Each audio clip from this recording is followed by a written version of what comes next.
Picture this. Afghanistan.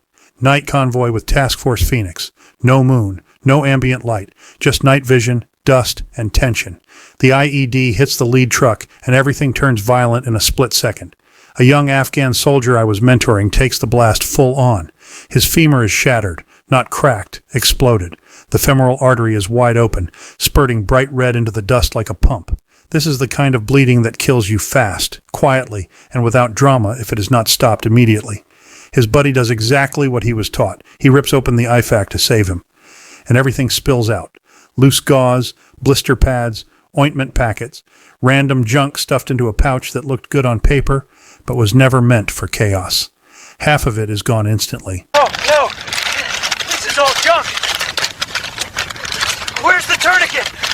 Where the hell is it?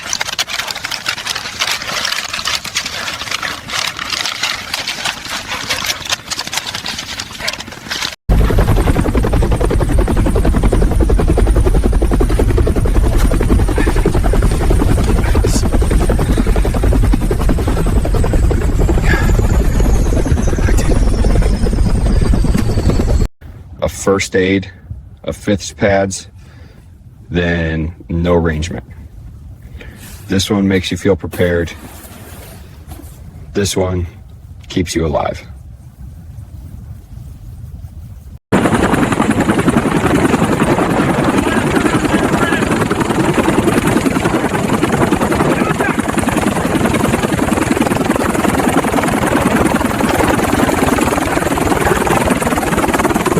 Blown away, kicked into the dirt, contaminated, before they even get pressure on the wound. That young soldier survived. Barely. And it was not because the kit was good, it was because luck showed up early. Stateside, different location, same lesson. Night jump, one of our own lands hard.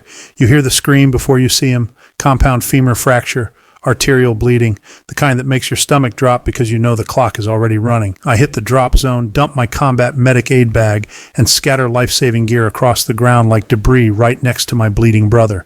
Then the MH-47 spins up. Rotor wash hits like a hurricane. Every loose item disappears into the dark. Tourniquets tumble, dressings slide, anything not secured is gone. He walked again, limped at first, eventually got back on jump status. But both nights burned the same truth into me. A bad IFAK does not just fail you, it can kill you. I am a former combat medic with the 160th SOAR and the National Guard. I deployed with Task Force Phoenix. I worked ICU trauma. I am now a nurse practitioner. I have stopped more arterial bleeders than I care to count. That perspective does not come from theory. It comes from repetition, mistakes, and outcomes. And I am telling you this with zero exaggeration. Most prepper IFAKs I see today are dangerously wrong. These are not internet theories. These are lessons written in blood. The longer, harder stories behind them, including the mistakes, are laid out in my audiobook, My Journey as a Combat Medic. From Desert Storm to Afghanistan. Not as war stories, as warnings. Here's the distinction most people never learn until it is too late. An IFAK is not a medic bag. Your IFAK is small, light, worn on your body. It exists for one reason only. To keep you alive in the first critical minutes when a non-medic is trying to save you, or when you are trying to save yourself. Massive bleeding, collapsed lung, airway compromise. That is it. Lean, fast, trauma only. A combat medic's aid bag is something else entirely. It is big, heavy, carried by the medic. It is a rolling trauma bay, fluids, medications, splints, advanced airway gear, and supplies for multiple casualties. The deadliest mistake people make is confusing the two.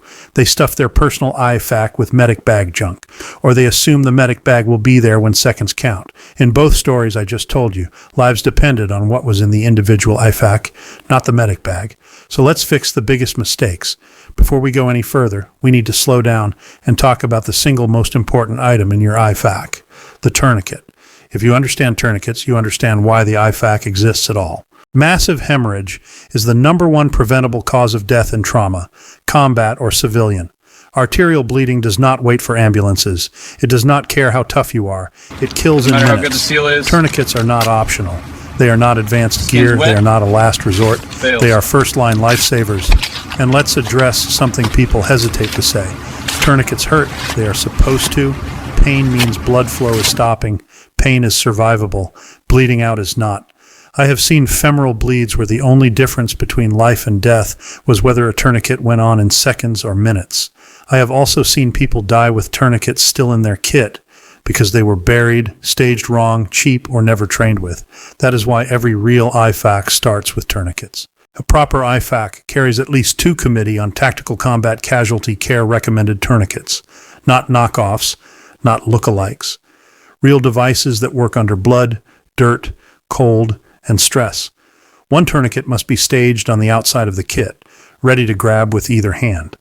The second stays inside as redundancy. Why 2? Because humans have 4 limbs, because tourniquets fail, because placement is not always perfect the first time, and because stress makes simple tasks hard. This patient has life-threatening bleeding. Massive hemorrhage kills faster than anything else, so stopping the bleeding is our immediate priority before anything else happens. If bleeding is heavy, spurting, pooling on the ground, or not stopping with direct pressure, do not hesitate. This is when a tourniquet is required immediately. Get the tourniquet out immediately. Do not dig through your kit and do not sort gear. This is why tourniquets must be staged for instant access. Identify the bleeding limb quickly. Tourniquets are used only on arms and legs, never on the neck, chest, or abdomen. Place the tourniquet as high and tight on the limb as possible. If you cannot clearly see the wound, high and tight is always the correct placement.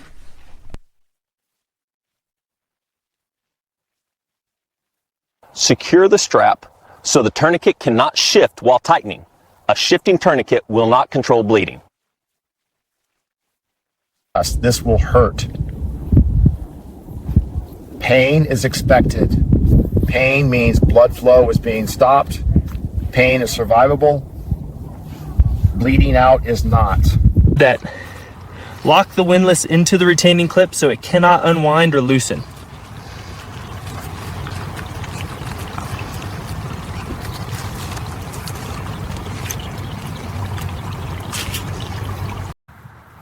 If bleeding does not stop, apply a second tourniquet directly above the first. Do not remove the original tourniquet. To use. Once applied, do not loosen the tourniquet. It stays in place until higher medical care takes over. Mark the time the tourniquet was applied if possible. This information matters for continued medical care.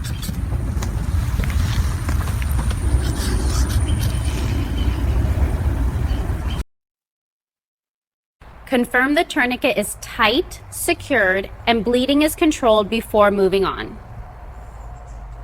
Tourniquets go high and tight when bleeding is severe. This is not the time for finesse. You stop the bleeding first. You reassess later if the patient is still alive. Tourniquets do not cause amputations when used correctly. Delayed bleeding causes amputations. Tourniquets do not require a medic. Bleeding does not wait for credentials. What kills people is hesitation, fake gear, and lack of training. Owning a tourniquet does not mean you know how to use it. You must train with the same model you carry. You must practice self-application and buddy application. You must practice under stress, awkward positions, and low light. Skills are the software. Gear is the hardware. A trained person with a tourniquet saves more lives than someone carrying a perfect kit they have never opened. Now let's talk about what a proper IFAK actually contains.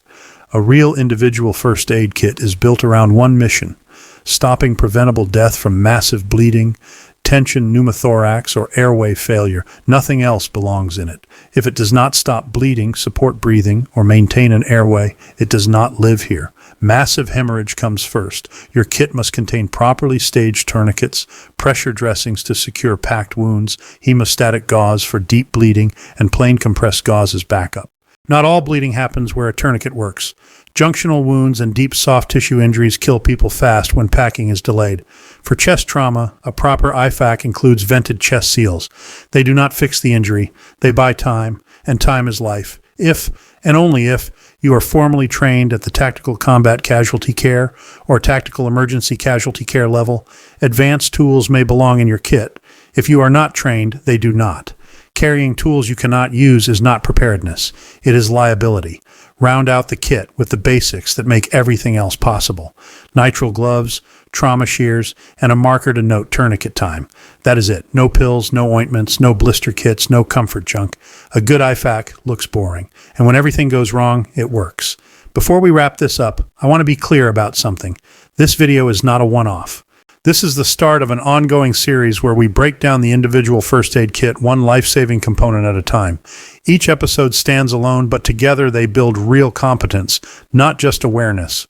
In this video, we focused on tourniquets. In the next video, we will focus on wound packing with hemostatic gauze, because when a tourniquet will not work, high groin wounds, deep shoulder injuries, junctional bleeding, packing is what stands between life and death, and most people are doing it wrong. When a tourniquet cannot be used, the next life-saving skill is wound packing. That is what we cover next. So stop right now and look at your IFAK. Does it pass the 4 rules? Trauma only. Proven components, on-body access, skills greater than gear. If not, fix it today. Because when the blast hits, the crash happens, or the jump goes wrong, nobody rises to the occasion. You fall to the level of your training and what is in that kit.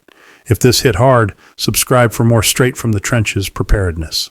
And if you want the full stories behind these lessons, they are in my audiobook, My Journey as a Combat Medic, linked in the description. Find a reputable hands-on trauma course. Sign up, train. Your life or someone you love might depend on it. This is survival. This is resilience. This is Suburban Prepper.